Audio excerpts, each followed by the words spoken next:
해봅시다. 끝까지 견디는 자는 구원을 얻으리라. 주의 오심이 가깝습니다. 끝까지 견디는 자만 구원을 얻습니다. 성경을 보면 뒤에도 설명하겠지만 여러분 믿는다는 말씀하고 인내한다는 말씀하고 같은 의미로 쓰일 때가 있어요.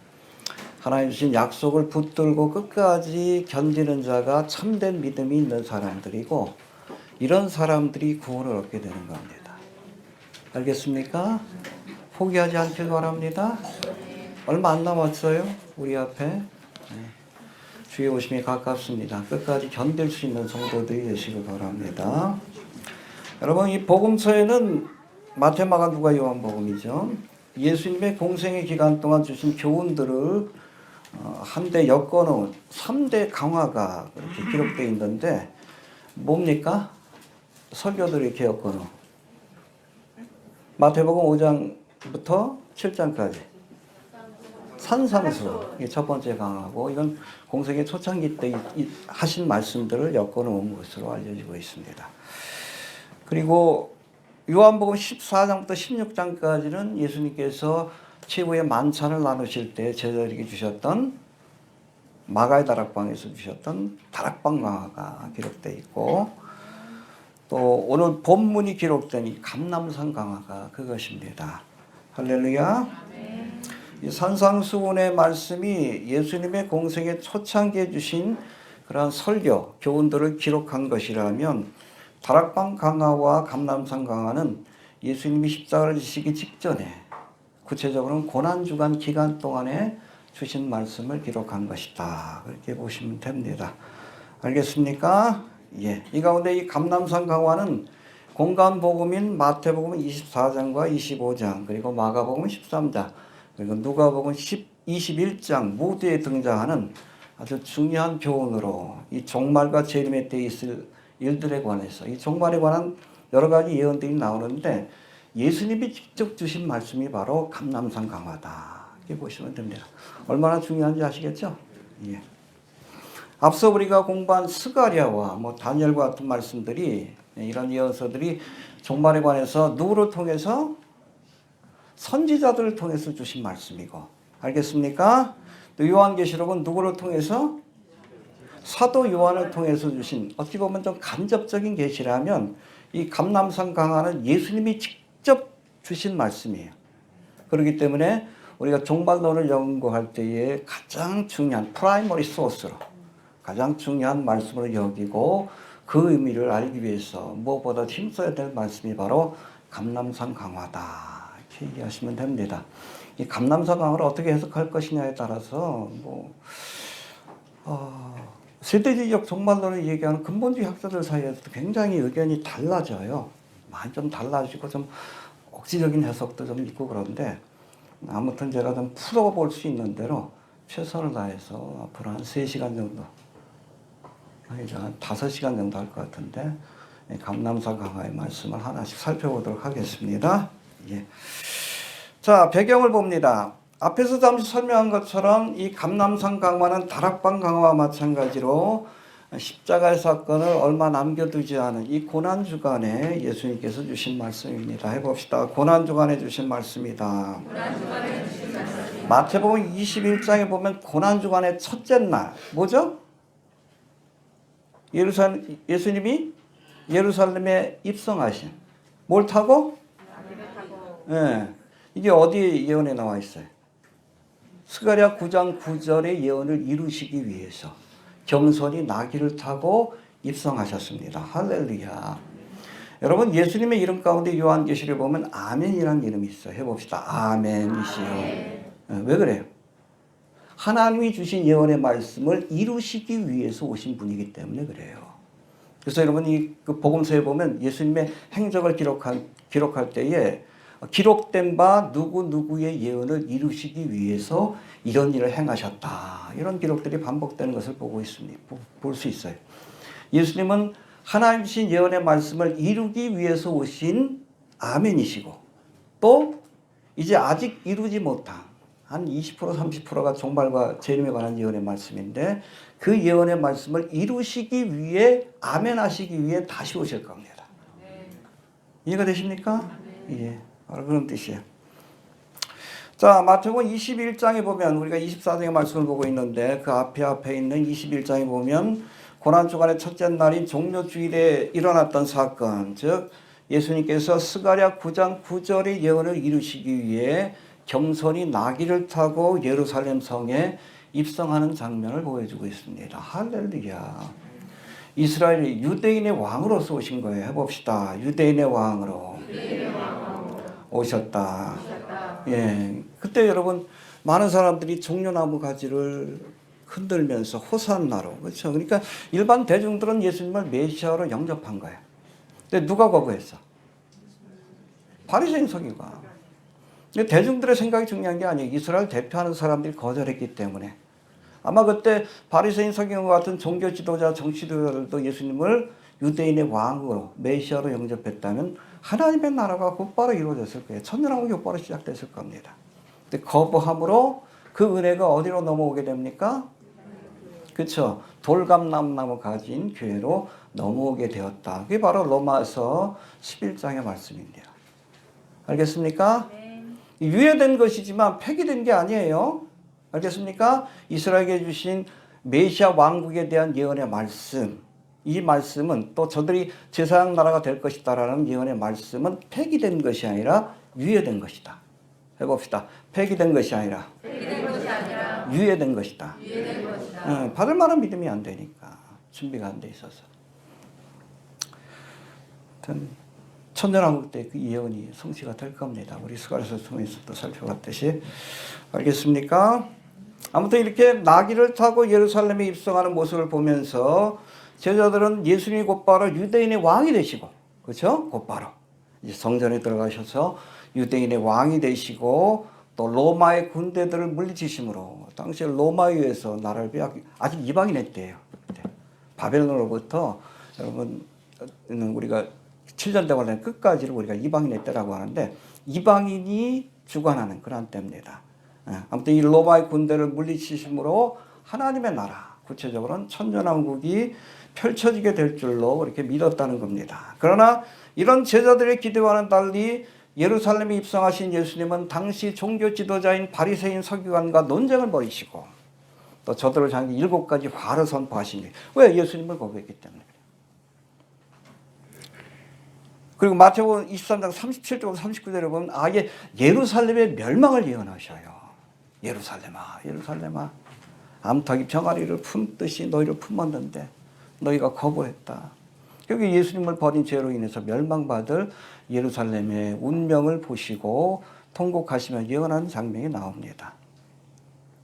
그러더니 이번에는 24장으로 넘어와서는 아예 예루살렘뿐 아니라 예루살렘 성에서 가장 중요한 성전이 무너지게 될 것을 예언하시는 말씀이 기록되어 있습니다. 여러분 스가랴의 말씀을 강의할 때 살펴본 것처럼 예루살렘 성전은 장차 메시아가 오셔서 통치할 성전인 동시에 왕궁의 역할을 감당하게 될 곳이에요. 굉장히 중요합니다. 알겠습니까? 앞으로 세워질 에스겔 성전은 왕궁인 동시에 성전이에요. 그 보좌, 시은자의 주님께서 앉으셔서 천년왕국을 통치하신, 그게 바로 메시아 왕국을 의미하는 거예요. 유대인들이 그걸 기다리고 있는 거예요. 그래서 여러분 지금도 여러분 유대인들이 제일 소망하는 게 뭐예요? 성전 재건. 왜? 성전이 재건돼야 메시아가 오고 메시아가 오셔야 이방인의 때가 끝나고 저들이 제사장 나라가 되는 하나님의 나라가 건설된다는 믿음이 있는 거예요. 2000년 전에 오신 분이 메시아라는 사실을 아직 인정을 못하고 처음으로 오실 메시아, 이 땅에 하나님의 나라를 건설하기 위해서 오실 메시아를 지금도 기다리고 있는 겁니다. 근데 7년 대원하는 기간 동안에 저들이 2000년 전에 십자가에 못 박은 예수님이 하나님 보내신 메시아라는 사실을 깨닫고, 그렇죠, 찌른 바 그를 바라보고 통곡하고 민족적으로 회개하는 역사가 나타날 때 그 믿음으로 재림의 주님을 영접함으로 하나님의 나라가 펼쳐지게 되는 거예요. 이해가 되시죠? 예. 아무튼 이에 예수님께서는 예루살렘 성전은 장차 메시아가 오셔서 통치할 왕국과 보좌의 역할을 하는 것인데 이런 성전이 무너질 것이다라고 예수님이 예언하십니다. 돌 위에 돌 하나도 남지 않고. 그러니까 앞에서는 예루살렘 성이 무너질 것이다. 이번에는 아예 예루살렘 성전이 무너질 것이다. 이 성전이 무너진다는 것은 메시아가 올 수 없다. 하나님의 나라가 세워질 수 없다라는 생각이거든요. 굉장히 충격적으로 받아들였던 것 같아요. 이 예수님이 예루살렘에서 나와서 감람산으로 돌아가셨을 때 숙소가 감람산에 있으셨어요. 왔다 갔다 하셨습니다. 고난주간의 기간 동안에. 이 제자들이 나와서 어느 때에 이런 일이 있겠사오며 해봅시다. 어느 때에 이런 일이 있겠사오며 또 주의 임하심과 세상의 끝에는 무슨 징조가 있사오리까. 그렇죠. 지금 감람산이면은 여러분 예루살렘 성전이 가장 잘 보이는 곳이요. 그렇죠. 잠깐 보여드릴게. 이거 이따 보여드릴게. 이 모습이 감람산에서 본 예루살렘 모습입니다. 그래서 지금은 뭐 아가페소 사원, 황금동 사원이 있지만 원래는 헤롯이 리모델링한 제2성전이 세워져 있던 그곳이에요. 이걸 다시 세우기 위해서 지금 유대인들이 성전 재건위원회를 그렇게 세우고 성전 재건을 위해서 힘쓰는 겁니다. 왜 그래요? 성전이 세워져야 메시아가 온다. 그리고 하나님의 나라가 이루어질 수 있다는 믿음 때문에 그렇게 성전 재건에 집착하는 우리가 아셔야 합니다. 알겠습니까? 이거 아무 데서나 만든 거 아니에요. 성전 재건위원회에서 이렇게 보낸 거 그거 조립한 겁니다. 막심 선교사님 오실 때 제가 특별히 부탁해가지고 저쪽은 저 에스겔 성전이 훨씬 더 규모가 큽니다. 이거는 예수님 당시 헤롯 성전 리모델링한 모습이 있다라고 보시면 됩니다. 궁금하면 이따 보세요.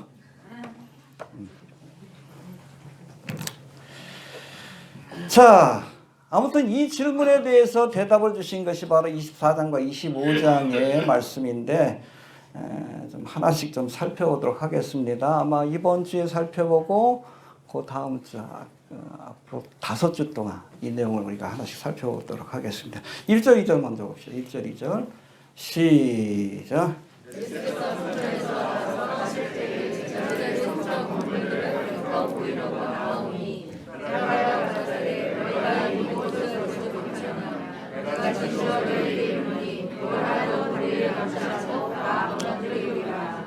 예, 그러니까 나귀를 타고 예루살렘에 입성하신 예수님이 성전에서 바리새인과 또 서기관 제사장들과 논쟁을 벌이시고 이제 예루살렘의 멸망을 선포하신 뒤에 이제 성전에서 나와서 어디로 숙소가 있는 감람산으로 가려 하셨는데 이때 예루살렘 성전의 화려한 모습을 보고 감탄한 제자들이 그렇잖아요. 갈릴리 사람 시골 사람들인데 이거 보고서 깜짝 놀란 거예요. 예수님 이것 좀 보세요.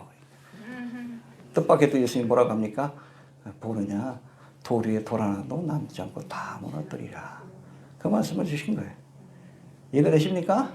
배경이 뭔지 아시겠죠? 딱 보면서 대단하지 않습니까? 야, 돌 위에 돌 하나도 남지 않고 다 무너질 거야. 그 말씀을 주신 거예요.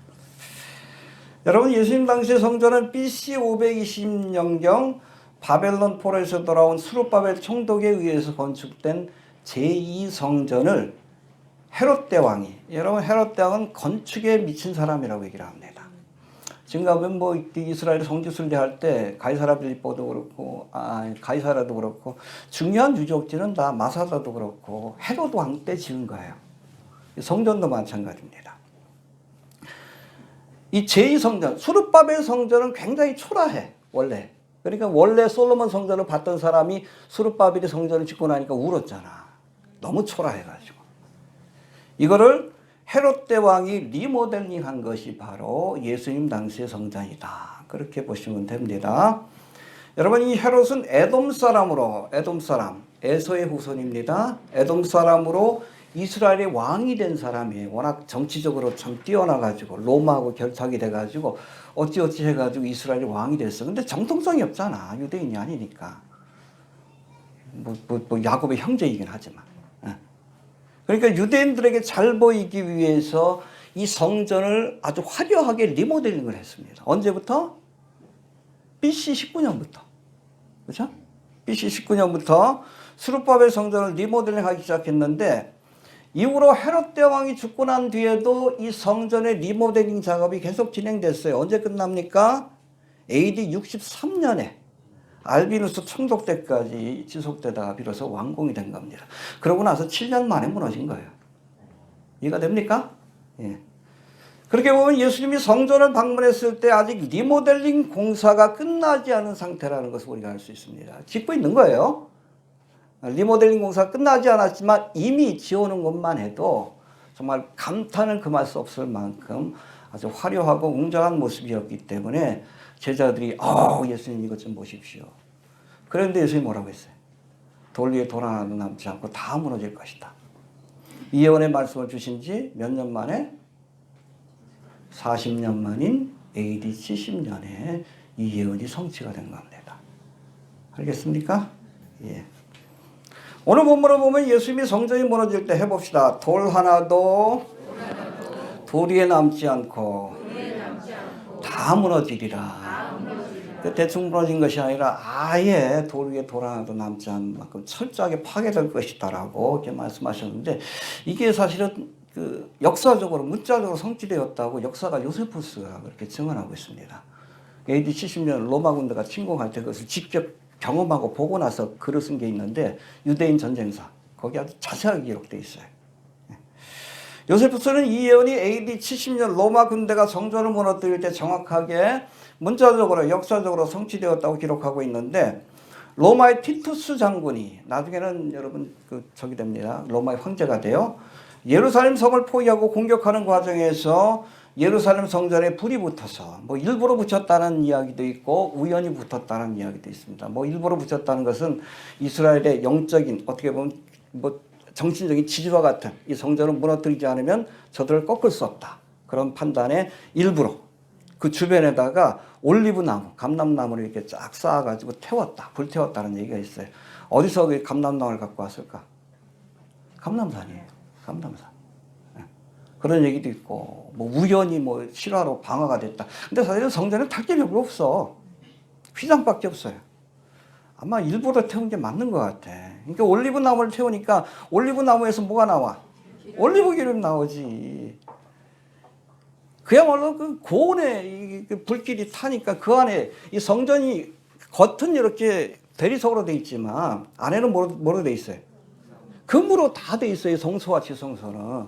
금으로 다 이렇게 해놨어요. 판막을 이렇게 해놨기 때문에 그 금이 중간에 녹아버린 거예요. 녹아가지고 어디로 들어갔겠어?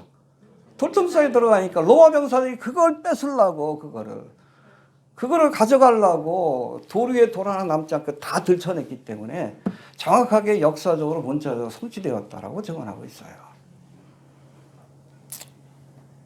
이게 왜 중요합니까? 예수님이 말씀하시면 이루어집니다. 상징적으로 이루어진 게 아니에요. 역사적으로, 문자적으로.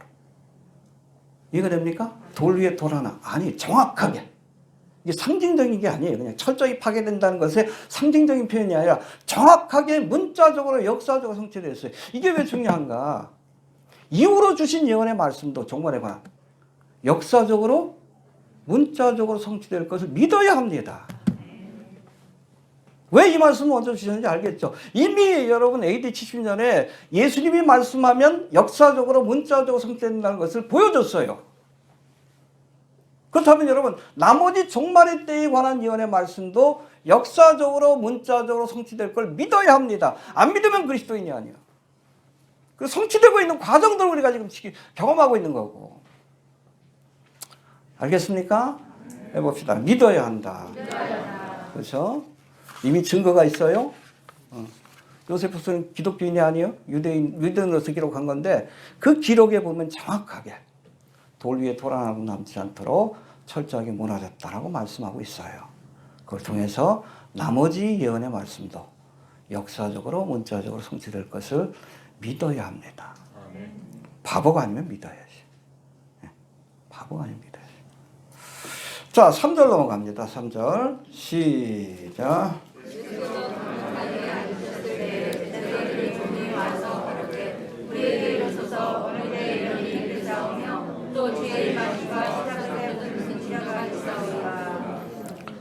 예, 수르바벨이 건설하고 헤롯 대왕이 리모델링한 화려한 성전이 돌 하나도 돌 위에 남지 않고 다 무너뜨리우리라. 예언하신 예수님의 말씀을 듣고 누가 충격을 받았어요?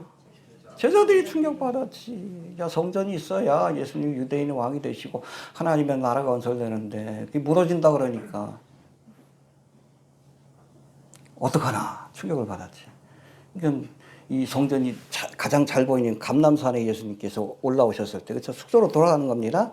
예루살렘에서의 사역이 마쳐지고 이제 숙소로 돌아가기 위해서 감람산, 성전이 가장 잘 보이는 곳에 앉아 있을 때의 제자들.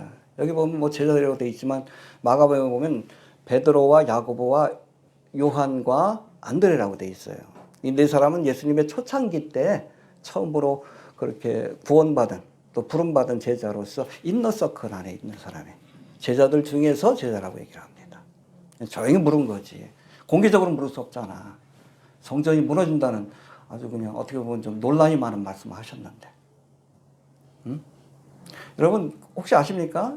가야바의 법정에서 아니 그 빌라도의 법정에서 예수님을 송사할 때 첫 번째로 그 죄를 물은 게 뭡니까? 성전을 허문다. 그걸 가지고 그 예수님을 송사했어요. 얼마나 중요한 사건인지 우리가 알아야 합니다. 그러니까 조용히 물어본 거예요. 조용히. 공개적으로 묻지 못하고. 그래서 제자들이 나와서 뭐라고 묻습니까? 오늘 3절에 보니까 우리에게 이르소서 어느 때에 이런 일이 있겠사오며 해봅시다. 어느 때에 이런 일이 있겠사오며 또 주의 임하심과 세상의 끝에는 무슨 징조가 있으리까? 이 말씀을 보면 성전이 무너질 거라는 예수님의 말씀을 듣고 예수님께 이와 연관된 질문을 던졌는데 한 가지 질문이 아니라 세 가지 질문을 했습니다. 그리고 이 세 가지 질문에 대해서 예수님이 24장 전체에 거기에 대한 응답, 또 대답을 주신 말씀이 기록되어 있는 거예요. 알겠습니까? 첫 번째 질문이 뭐예요? 우리에게 이르소서 어느 때에 이런 일이 있겠사옵니까? 언제 성전이 무너질 것인지. 제일 궁금하니까 그거 제일 먼저 물어봤지. 예수님 뭐라고 대답하셨어요? 대답 안 하셨어요. 대답 안 하셨습니다. 대답 안 하셨지만 40년 만에 무너진 거예요. 이해가 됩니까? 대답 안 하셨어요? 찾아보시면 안 돼요. 대답 안 하셨지만 뒤에 뭐 성전에 관한 이야기가 나오지만 그건 여러분 환란 성전에 관한 이야기고 대답을 안 하셨지만 AD 70년에 정확하게 역사적으로 문자적으로 이 예언이 성취됐다. 그렇게 보시면 됩니다. 또 두 번째 질문이 뭡니까?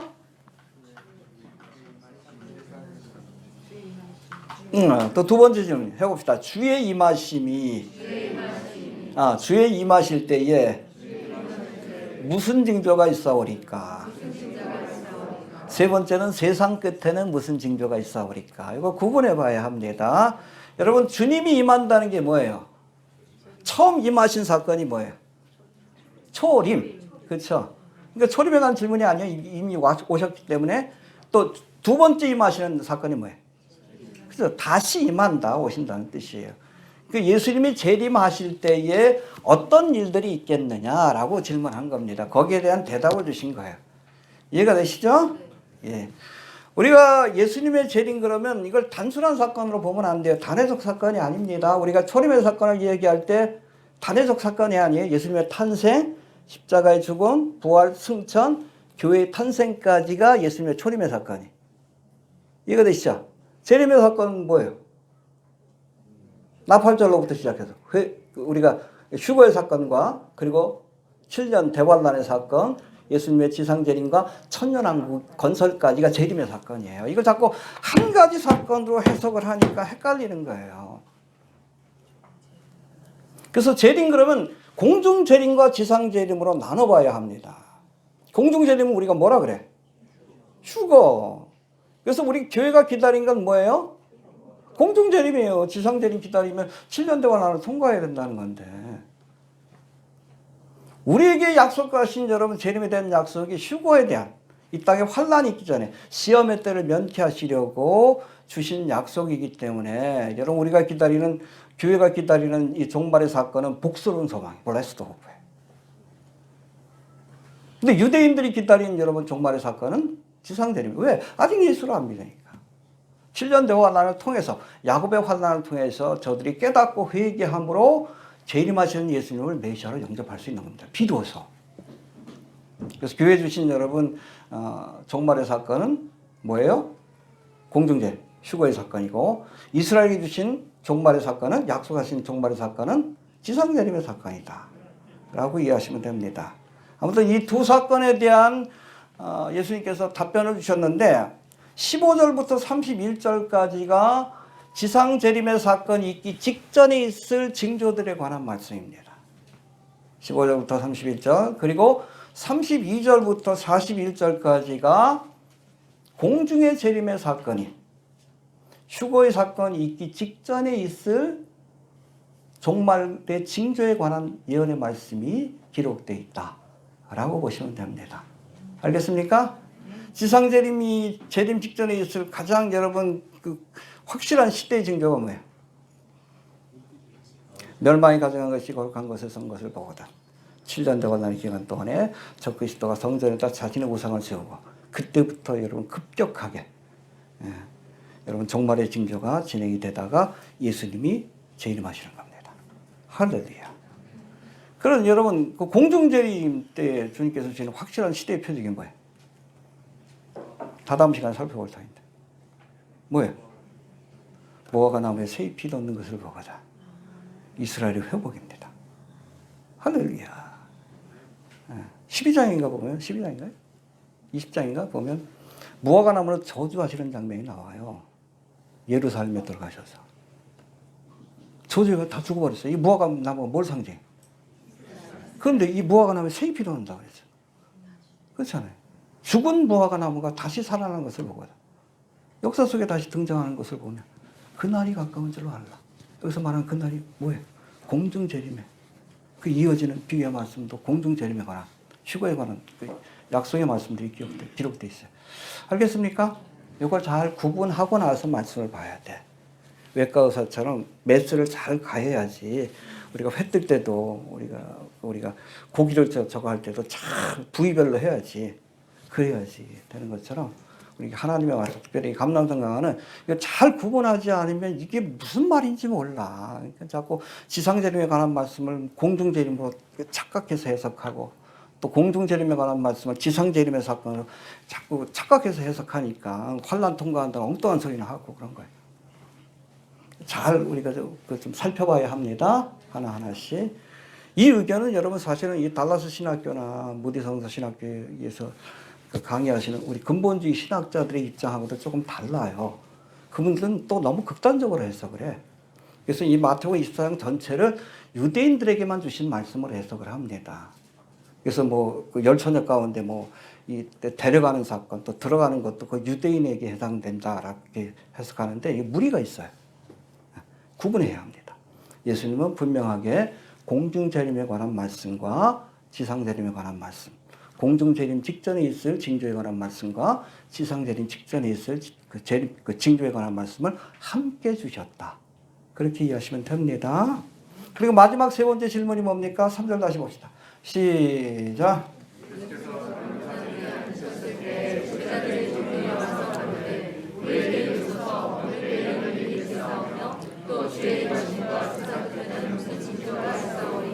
예, 두 번째 질문은 주의 임하실 때, 재림하실 때에 있을 징조, 그거는 이렇게 설명을 드렸고, 그 다음에 마지막으로 세 번째 질문은 세상 끝에, 종말의 때에는 무슨 징조, 일반적인 징조를 의미합니다.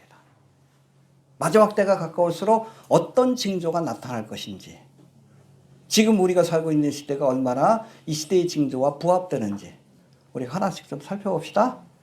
세 번째 질문이에요. 근데 예수님께서 이 세 번째 질문을 제일 먼저, 여기에 질문에 대한 대답을 제일 먼저 주셨다라고 보시면 되는데, 그게 4절부터 14절까지 기록되어 있다라고 보시면 됩니다. 4절, 5절 봅시다.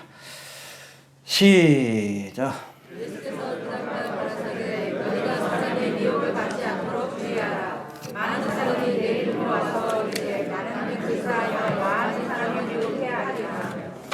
예, 여러분 예수님이 설명하신 세상 끝에 종말의 때가 가까울수록 많은 가짜 그리스도들이 일어나서 사람들을 미혹할 것이다 라고 말씀합니다. 우리나라에도 이 가짜 그리스도가 많죠? 대표적으로 누구예요? 얼굴 좀 보고 갑시다. 네. 네. 처음 보셔요? 문선명. 우리 나이 드신 분은 아실 텐데, 우리가 외국 나가면 한국에서 제일 유명한 목사가 두 사람이 있어요. 파스토로 그러면 아는 외국 사람들도 알고 있는 목사가 있어요. 두 사람. 누구예요? 첫 번째가 문선명을 목사로 기이합니다. 그 두 번째는 누구예요? 최용기 목사. 알겠습니까? 지금은 잘 모르겠어. 아무튼 그 사람 이름 외에는 몰라. 워낙 영향력이 큽니다. 이 문선명이. 그래서 그 재림예수라고 합니다. 그래서 초림예수가 뭐 영혼은 구원했는데 육신은 구원을 못해가지고 내가 다시 왔다. 나하고 성적인 접촉을 해야 그래야 구원받는다. 그래서 여러분 합동결혼식 하는 거예요. 문선명하고 성관계맺은 여자하고 또 이렇게 연결시켜가지고 남자가 이렇게 해가지고 그렇게 해서 피를 받아야 문선명의 피를 받아야 구원받는다. 이게 여러분 섹스교입니다. 섹스교. 통일교는 섹스교예요. 통일교가 가장 활발하게 활동하고 있는 나라가 어디예요? 일본이에요. 우리나라는 그래서 기독교가 이걸 막아왔어.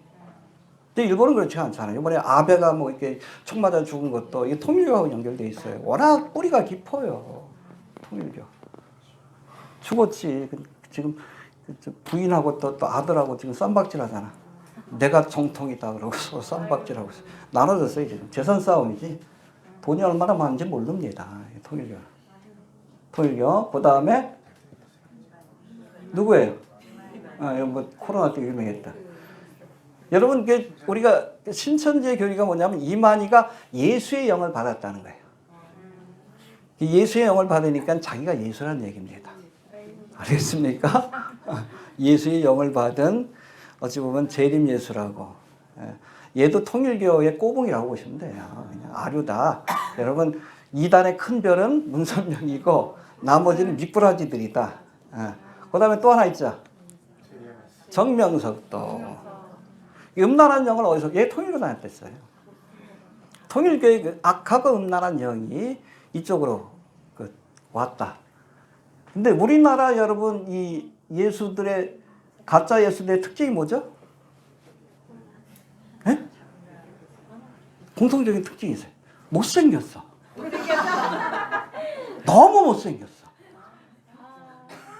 이렇게 못생기기도 힘들어. 아이고야. 젊었을 땐 좀 볼만하더니 갈수록 애가 좀 추하게 보이네. 못생겼어요. 그래서 여러분 이만희도 그렇고 정명석도 그렇고 뭐라고 미혹하는 줄 아십니까? 가스라이팅? 성경 봐라. 원래 예수님은 못생겼다. 그러니까 나처럼 못생긴 게 맞아. 그걸 또 믿어. 그래서 뭐 우리나라만 있는 것이 아니라 전 세계적으로도 지금 뭐 가짜 그리스도가 많은데 제가 인터넷을 검색하다 보니까 좀 재미난 게 나오더라고. 러시아의 시베리아의 예수라는 예수가 있어요. 근데 우리나라 예수들은 못생겼잖아. 거기 예수는 잘생겼어. 예수님처럼 그렇게 얼굴도 좀 비슷하고 머리도 기르고 수염도 기르고 보여드릴게. 시베리아 예수예요. 우리가 성화 속에서 보아왔던 모습하고 똑같아. 흰 옷 입고 다니면서 시베리아 지역에서 활동하다. 2018년인가 뭐 스캔들이 일으켜가지고 붙들려 갔어. 하여튼 시베리아 예수. 여러분 말세 갈수록 이런 가짜 예수들이 많이 나오게 될 거예요. 알겠습니까? 이건 좀 비슷한데 근데 우리나라는 너무 못생겼어. 속지 않길 바랍니다. 잘생겼던 못생겼던 속지 않길 바랍니다. 요즘은 가짜 그리스도가 뭘 통해서 좀 전파됩니까? AI 예수. 너무 잘생기고 목소리도 좋고 얘들아 그러고 이게 가짜 그리스도예요. AI 예수 가지고 목회하는 이상한 목사도 있는데 여러분 이게 말세지 말의 현상이다라는 것을 우리가 알아야 합니다. 이단이라는 게 뭐예요? 우리가 99% 맞는 설교를 해도 거기에다가 동성애는 사랑이야. 1%만 여러분 잘못된 교훈을 두면 이게 여러분 이단인 거예요.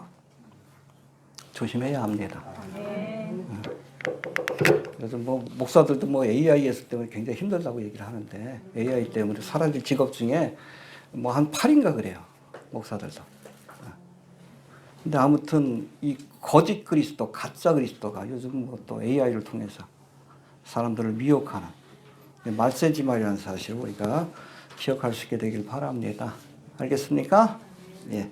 여러분 원래 이 적그리스도라는 단어가 헬라어로는 안티크리스토스라고 되어 있는데 뭐 크리스토스는 그리스도라는 뜻이고 안티라는 것은 그래서 여러분 이걸 그냥 그대로 해석해가지고 적그리스도가 영어 단어로 엔타이크라이스트입니다.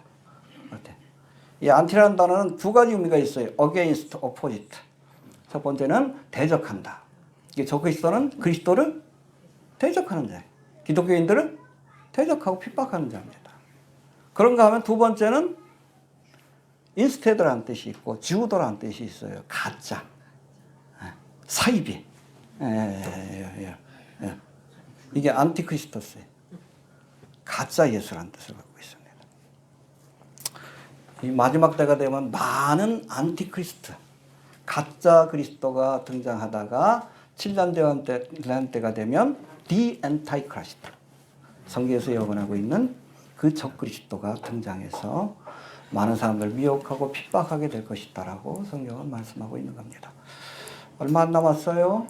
예, 우리 주변에 이렇게 많은 가짜 그리스도들이 등장하는 모습을 통해서 야, 지금이 말세구나. 우리가 깨달을 수 있어야 합니다. 알겠습니까? 그 다음에 두 번째 6절 7절 봅시다. 두 번째 징조 종말의 징조입니다. 시작.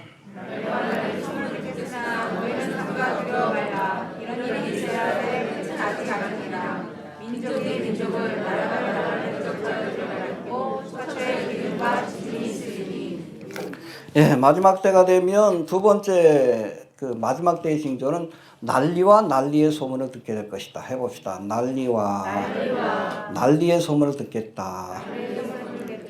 예, 구체적으로 뭐라고 되어 있습니까? 민족이 민족을, 나라가 나라를 대적하여 일어나겠고, 전쟁이에요. 처처의 기근이 있을 것이고 식량 부족입니다. 그 다음에 지진이 있으리라. 여기에 여러분 누가복음 21장 11절에는 온역을 하나 더 포함시킵니다. 온역. 예, 해봅시다. 전쟁, 지진, 기근, 온역. 예, 이런 난리의 소문을 너희가 듣게 될 것이다. 예수님이 경고하신 첫 번째 난리의 소문은 전쟁인데 현재 세계 곳곳에서 민족이 민족을, 나라가 나라를 대적하여 일어나는 전쟁의 소식들이 들려오고 있죠. 2022년 작년이죠. 2월 24일 러시아의 침공으로 시작된 우크라이나 전쟁이 아직도 끝나지 않고 있어요. 그리고 얼마 전 우리 10월 7일에 이스라엘에서 일어난 이 중동 전쟁도 언제 끝날지 아직도 모르고 있는 상황입니다. 전쟁 중이에요. 뿐만 아니라 이 한반도와 대만에서도 전쟁이 일어날 수 있다라는 경고들이 계속 올라오고 있어요. 전 전쟁 날 거라고 봐요. 언제? 교회 휴거의 사건으로 지금 여러분 그 중동 전쟁도 지금 이란이 참여하지 못하는 게 누구 때문이에요? 미국의 압력을 놓기 때문에 그래. 세계 질서를 지금 움직이고 있는 것이 미국인데 특별히 군사력을 가지고 미국이 여러분 휴거의 사건으로 짧은 기간이라 할지라도 군대가 동원하지 못한 그런 상황이 오게 되면 아마 우후죽순으로 대만에서도 전쟁 나고 한반도에서 전쟁 나고 전쟁하고 싶은 애들은 다 전쟁할 거예요. 그런 일이 벌어지게 될 겁니다. 곳곳에서 전쟁의 소식이 들려옵니다. 주님 오시는 날이 가깝다는 시대의 징조라는 것을 우리가 깨달아야 합니다. 알겠습니까? 두 번째는 뭐예요? 두 번째 난리의 소문은 기근입니다. 해봅시다. 기근. 식량 부족이에요. 기근. 패민이라고 해가지고. 요즘 뭐 기상이변으로 인해서. 이거 여러분 그 탄소 때문에 이게 기상이변이 생긴 건 아니에요. 하나님이 세상을 멸망으로 이끌기 위한 재난이 시작됐다라고 보시면 됩니다. 알겠습니까? 지구온난화. 온난화 되고 있어요? 안 되고 있어요? 되고 있어요. 근데 하나님께서 하시는 일이에요. 나중에 아예 불태워버리실 거예요. 하나님이 하시는 일입니다. 여러분, 뭐 디젤 타고 휘발유소 탄다고 그거 아니에요. 상관없어요. 전혀 상관없습니다. 쓸데없이 전기차 만들어 놔가지고 사람들 괴롭히는 것 뿐이지 통제를 위한 거예요. 통제를. 소개도 못 쓰게 하고. 탄소세가 어떻게 위해서. 왜? 이 탄소세가 앞으로 세워질 세계 정부의 세원이에요, 세금. 여러분, 하품하면 돈 내야 돼. 방귀 끼면 돈 내야 돼. 그렇죠? 자동차 타면 돈 내야 돼. 죽어도 돈 내야 돼. 죽으면 탄소 나오잖아. 이게 심각해요. 이게 도깨비 방정이에요. 그러니까 앞으로 여러분 세계 정부가 세워지면 세계 정부의 재원, 세금은 뭐로? 탄소세를 통해서 거두게 될 겁니다. 그거를 여러분 관리하는 그 유엔 본부가 어디 있어요? 송도에 있어요. 얼마나 이 송도가 대단한 도시인지 우리가 알아야 돼. 동북아의 수도가 여기 세워질 거라 그런 얘기. 제가 주장한 겁니다. 가능성이 높아요. 너무나 중요한 기관이 들어와 있어. 이 송도 신도시 가가지고 어디 뭐 식당 가봐요. 점심때 되면 맨 외국 사람들이 많아. CGF 건물에서 다 나와서. 거기 나와서. 한, 3주 인원이 한 500명이 넘어요. 외국 사람들이. 우리가 유엔 산하단체 그러지만 보통 이 유엔 산하단체 뭐 우리나라도 몇 개가 있어요. 근데 일반적으로는 뭐 사무실 하나에 직원이 한두 명. 그게 끝이야. 근데 여기는 500명이 넘어요. 상주 여러분. 직원만 해도. 이게 얼마나 중요한지 아셔야 돼. 무슨 얘기 하다 했지? 아무튼 이렇습니다.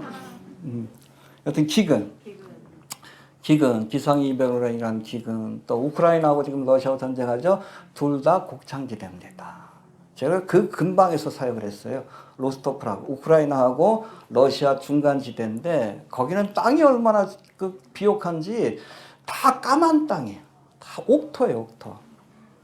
그래서 고려에 난 사람이 한국에 왔다가 고구마가 먹고 싶어서 씨앗을 갖고 왔는데 고구마가 무엇처럼 커가지고 먹다 버렸대. 얼마나 밭이 좋은지 몰라요. 그 곡창지대입니다. 거기서 한번 해바라기 밭을 본 적이 있거든요. 가루가 2kg, 세로가 4kg예요. 밭 하나가. 강낭콩도, 완두콩도 그렇게 심더라고. 소한테 먹이려고. 사람이 안 먹어요. 소가 먹지. 가서 보면은 저도 그래요. 벌써 한 30년 전인데. 못 사는 이유를 모르겠어. 우리가 생각할 때는. 없는 게 없어요. 게을러서 못 살지. 공산주의가 게으르게 만들어 놓은 거예요. 지금 여러분 식량을 수출하는 것입니다. 예전에 공산주의였던 아프리카 같은데 식량 수출하지 않으면 살 수가 없어요. 근데 지금 우크라이나하고 러시아가 같이 전쟁을 하는 바람에 식량 수출을 못하게끔 됐어. 기근이 찾아왔습니다. 지금은 시작에 불과해요. 7년 대환란이 되면 그렇잖아요. 응? 기근이 시작돼가지고 검은색 말이 등장했을 때. 한 데나리온에 밀 한 대요. 한 데나리온은 한 남자가 하루치 일해가지고 벌 수 있는 돈이에요. 근데 밀 한 대는 한 사람이 하루에 먹을 식량이에요. 그러니까 집안의 가장이 열심히 일해봤자 자기가 먹을 식량밖에 안 돼. 그리고 한 데나리온의 보리석대. 보리석대라는 것은 여기서 보리는 짐승들이 먹는 밥이에요. 가족들을 먹이려면 여러분 밀가루나 쌀을 못 사. 그렇잖아요. 개 사료 사가지고 먹이는 거예요. 그럴 때가 와요. 7년 동안 와요. 그 전에 휴보냅시다. 심각한 시대가 옵니다. 이미 시작이 된 거예요. 시작된 거예요. 또 세 번째 난리의 소문은 뭡니까? 지진 해봅시다. 지진. 어젯밤에도 그 지진 났대. 필리핀에서 7.0. 목요일날 새벽인가 갑자기 5시쯤 돼가지고 삑 해가지고 깜짝 놀랐어. 또 용산에 또 비행기 왔나. 봤더니 지진 났대. 경주에. 올해 들어가지고 우리나라의 지진이 작년보다 한 20% 늘었대요. 점점 지진이 강해지고 세지고 빈도가 잦아집니다. 정말의 징조입니다. 후지산도 터진다고 그러대. 지금 안 터져도 아마 7년 되면 터질 거예요. 백두산하고 같이 터질 거예요. 일본이 패망이 일어날 수도 있어요. 그렇게 되면. 여기도 우리나라도 전쟁에 휩싸일 가능성도 있고 그걸 넘긴다 그러면 아마 동방의 군대로 차출될 가능성이 큽니다. 휴고됩시다. 네. 그 다음에 네 번째 난리의 소문, 오늘 본문에 나와 있지만 않지만 누가 보면 온역. 전염병이에요. 2021년 1월부터 시작된 코로나 사태로 전 세계가 그야말로 얼마나 고생해서 3년 반 동안 마스크 쓰고 다니면서 저도 힘들었어요. 너무 힘들었어. 너무 힘들었어. 코로나 한번 걸렸더니 뭐 한 2달 힘들더라고. 2달. 2달 고생했었는데. 그 우한폐렴이지. 우한폐렴. 우한 실험실에서 만든. 원래 여러분 박쥐에 있는 바이러스가 사람한테 옮긴 적이 한 번도 없어요. 역사적으로. 그렇게 옮기도록 일부러 무기로 만든 거예요. 생화학 무기로. 그게 유출된 거지. 일부러 유출시켰겠죠. 그러니까 미리 알고 준비를 했지. 빌 게이츠 같은 애들이. 주식도 사놓고 코로나에 관한. 백신에 관한 주식도 사놓고. 떼돈 벌었을 거예요. 근데 최근에는 또 이번에 또 중국 폐렴이 유행한데 우한도 사실은 우한 폐렴도 코로나도 우한 폐렴이라고. 그것도 중국 폐렴입니다. 이번에 또 어린아이를 상대로 해가지고 퍼져나간다는데 지금 미국도 난리고 지금 유럽도 난리예요. 우리나라도 이제 위험할 것이다라는 얘기를 하는데 이게 제2의 코로나 사태가 되지 않을까 우려하는. 우려하지 않겠지. 좋아하겠지. 3년 반에 여러분 코로나 사태로 그야말로 쟤네들이 원했던 그레이트 리셋. 전 세계가 다 리셋됐어요. 교회도 다 리셋됐어요. 우리 수요예배 못 드리잖아. 오후 예배도 못 드리잖아요. 안 드리셔가지고 버릇이 안 되니까 하려고 해도 뭐 안 나오시더라고. 그런 게 있어요. 리셋이 돼버린 거예요. 우리 마인드도 리셋되고 사회도 리셋이 되고 또 백신 여건을 통해서 이제는 통제 사회로 가는 게 자연스러워졌어요. 아이디 2020 어젠더가 어느 정도 완성이 됐습니다. 아마 두 번째, 세 번째 이 온역 사태가 오게 되면 뭐 7년 대화할 때도 온역의 재앙이 있죠. 청황색 말, 네 번째 말. 이게 사실은 온역으로도 해석이 됩니다. 이 온역의 재앙이 확 휩쓸고 지나가면 이 땅에 있는 사람 가운데 4분의 1이 죽는다 그랬어요. 20억이 죽어나가는 거예요. 20억이. 지난번 코로나 사태 때 이게 네 번째 청황색 말이다. 엉뚱한 소리 하지 마라. 그 20억이 죽어나왔어야 돼. 근데 여러분 보세요. 코로나 사태 끝나고 나서 그 기간 중에도 세계 인구가 늘어났어요. 전체적으로. 그렇게 여러분 심각한 피해를 안 끼친 거예요. 여러분 유행성 독감만 이렇게 지나가도 많이 죽습니다. 특별히 우리 면역력이 약한 노인들을 중심으로. 별거 아닌 거예요. 그러나 7년대 관련 때는 이 청황색 말이 휩쓸고 온역의 재앙이 휩쓸고 가면 20억이 죽는다. 이 땅에 있는 사람 가운데 4분의 1이 죽을 것이다 라고 말씀합니다. 아무튼 늘 얘기하지만 예고편만 보고 갑시다. 알겠습니까? 자, 아무튼 이 난리의 소문을 우리가 듣게 될 것이다. 듣고 있습니다. 그리고 8절 한번 봅시다. 8절. 시작. 해봅시다. 재난의 시작이다. 6절과 7절에서 마지막 때가 되면 난리와 난리의 소문을 듣게 될 것이다. 즉 해봅시다. 전쟁과 지진과 기근과 온역의 소식을 듣게 될 것이다. 근데 이 난리가 재난의 끝이 아니라 시작이라고 말씀합니다. 시작된 거예요. 끝까지 갈 겁니다. 이 땅에 있는 사람들 대부분이 다 죽을 때까지 갈 거예요. 전쟁과 지진과 기근과 온역으로. 7년 대환란이 끝나면 이 땅의 사람들이 오빌의 근과 같이 정금과 같이 희귀하고 희소할 것이다. 얼마 안 남을 거예요. 이스라엘도 3분의 2가 죽는다고 그랬으니까. 시작되었습니다. 알겠습니까? 특별히 이 재난의 시작이라는 단어가 헬라어는 아르케오디논이라고 되어 있는데 직역하면 해산의 고통이라는 뜻을 갖고 있습니다. 해봅시다. 해산의 고통. 영어 성경은 그걸 birth pangs 혹은 birth pains라고 해석을 해놨어요. 아르케오디논, 다시 말해 해산의 고통은 우리가 아는 것처럼 아이가 태어날 시간이 가까울수록 강도가 세지고 빈도가 우리 권사님은 아시네. 전 잘 몰라요. 낳아보신 분들은 아시겠죠. 우리 젊은 세대는 잘 모르는 것 같아요. 그러다가 고통의 끝에 아이가 태어나는 거예요. 예수님도 마찬가지예요. 이 재난, 전쟁, 지진, 기근, 운영 모든 재난이 이렇게 계속 시간이 지나갈수록 강도가 세지고 빈도가 잦아지다가 그렇죠? 뭐 역사적으로 보면 전쟁 직전 온역이 없었던 적이 어디 있어. 그러나 종말의 때에 나타날 전쟁과 지진과 기근과 온역은 여러분 주의 오심이 가까웠음을 보여주는 벌스페인이기 때문에 시간이 지날수록 강도가 세지고 빈도가 잦아지다가 예수님이 오실 때까지 지속이 될 거예요. 그때가 클라이막스가 될 겁니다.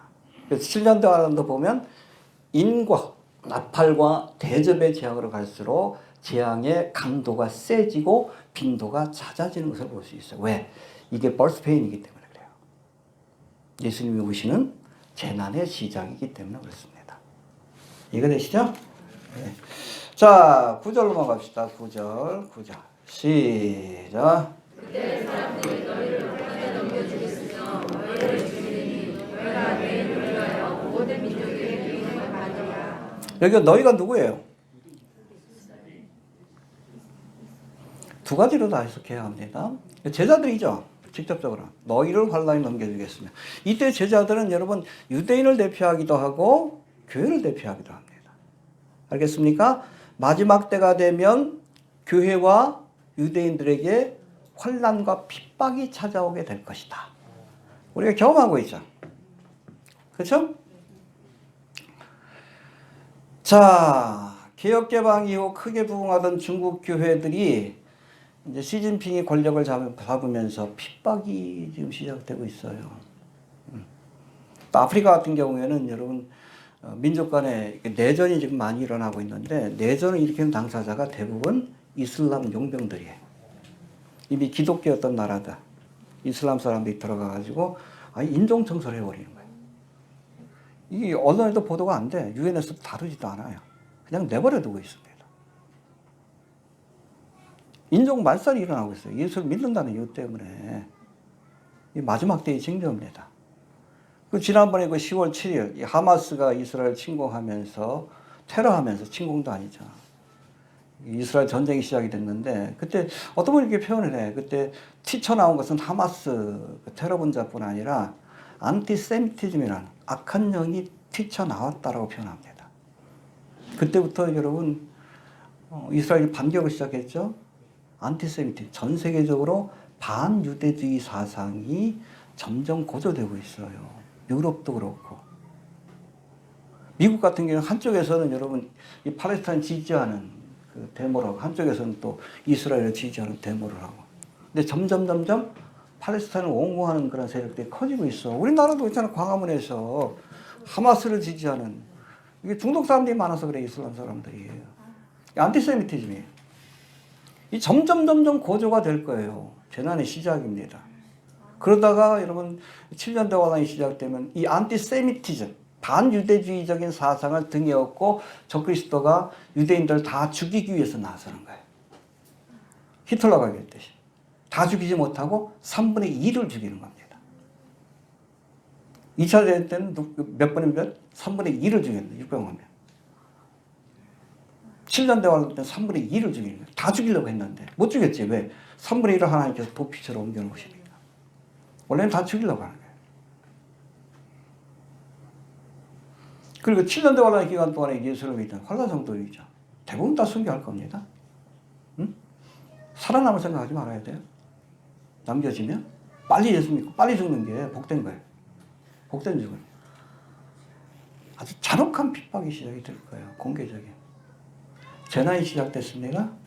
안티세미티즘, 안티 크리스찬, 기독교인에 대한 그리고 유대인들에 대한 핍박과 박해가 시작이 된 지금이 바로 말세지말이라는 것을 우리가 기억할 수 있게 되길 바랍니다. 자, 그 다음에 10절입니다. 10절 마지막 때의 징조. 시작.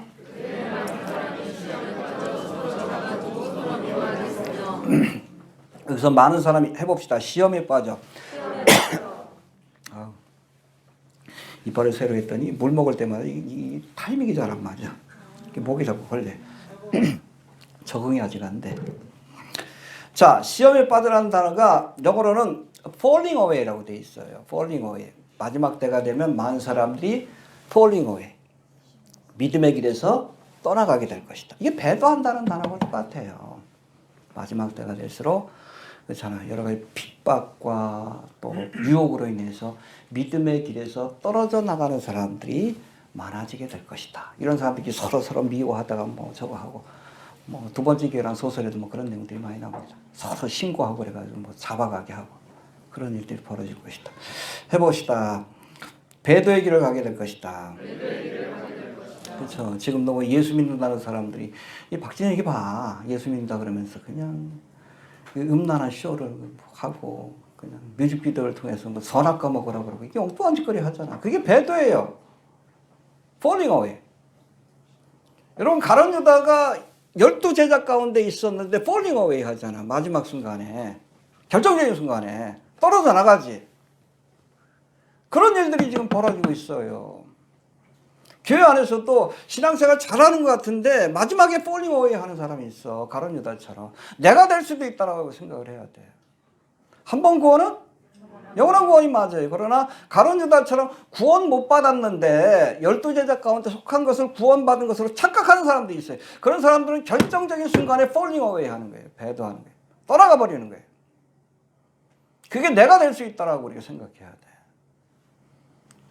그러니까 네가 믿음이 있는지 확인해 봐라. 그 말씀이 그거예요.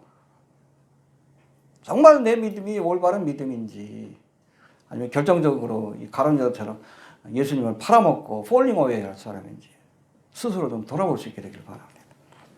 예, 마지막 때 징조입니다. 그 다음에 11절 시작.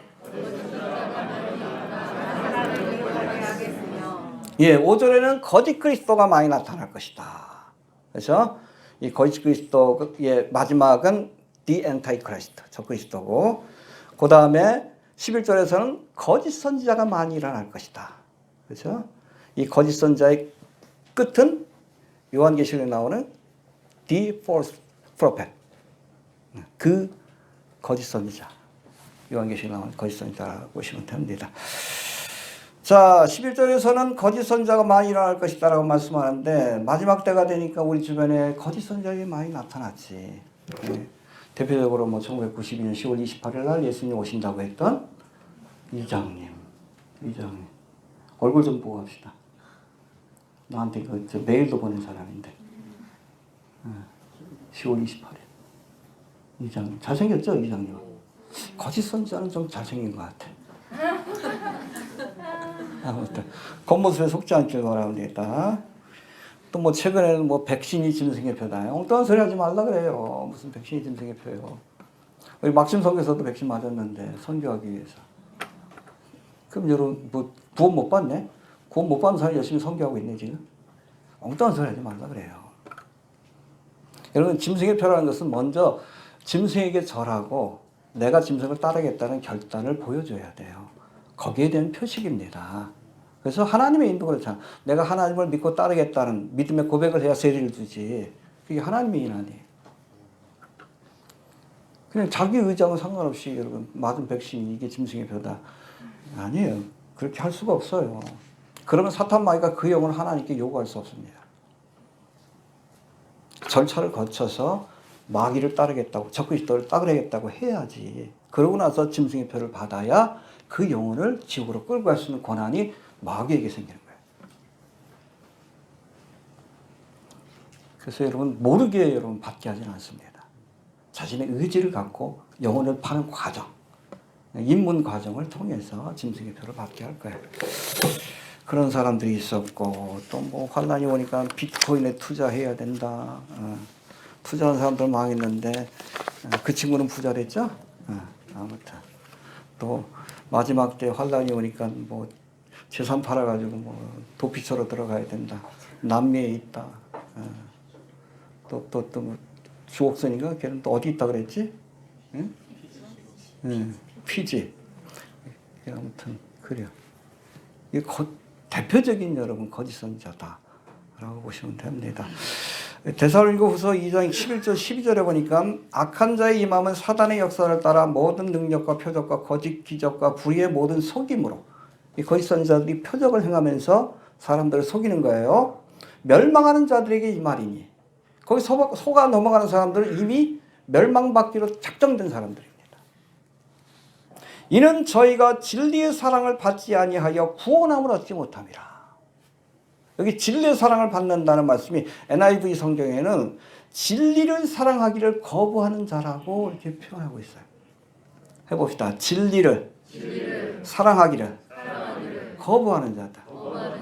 우리의 믿음이 진리 되신 말씀 위에 세워져야 돼. 이 사람의 믿음이 하나님의 말씀에 서 있는지 안 서 있는지 구분하는 도구로 거짓 선지자가 사용된다는 거예요. 그리고 그건 어떻게 보면 하나님께서 알곡과 가라지를 나누는 도구이기도 해요. 거짓 선지자. 거기 넘어가면 믿음이 원래부터 잘못된 거예요. 여러분 표적을 구하지 않기를 바랍니다.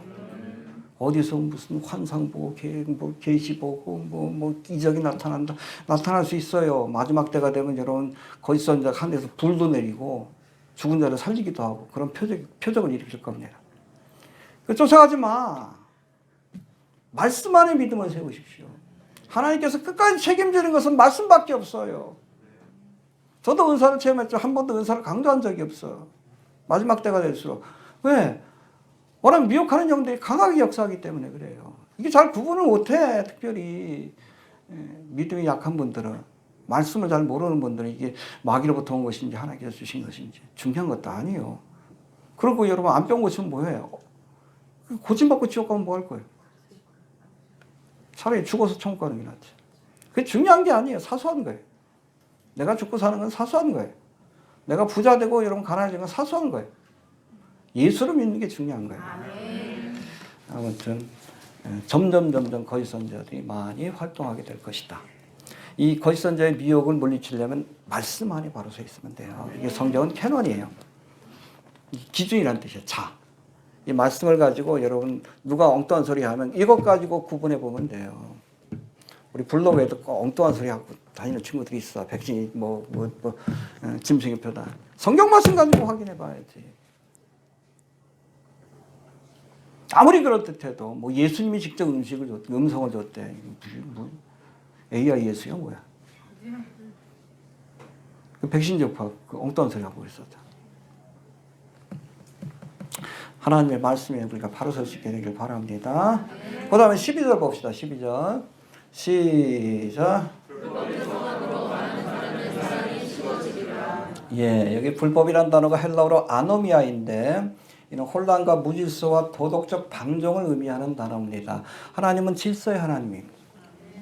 악한 영은 무질서를 좋아하는 아노미를 좋아하는 영입니다.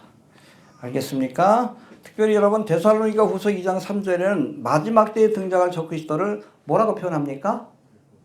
불법의 사람으로 표현해요. 똑같아요. 안드로포스테스 아노미아스라고 되어 있어요. 아노미. 똑같은 단어입니다. 그리고 이런 적그리스도를 옹립하려는 세력을 뭐라고 표현합니까? 불법의 비밀이 이미 활동하였으니. 그렇죠?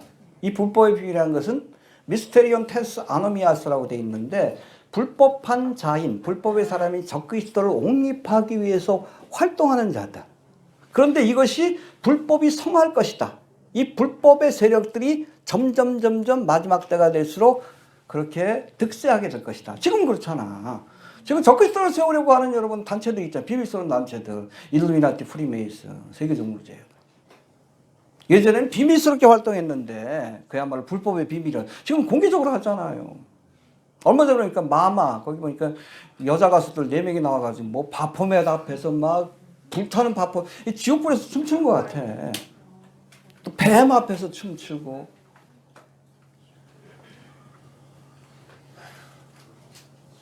불법이 성한 시대예요. 이거 됩니까?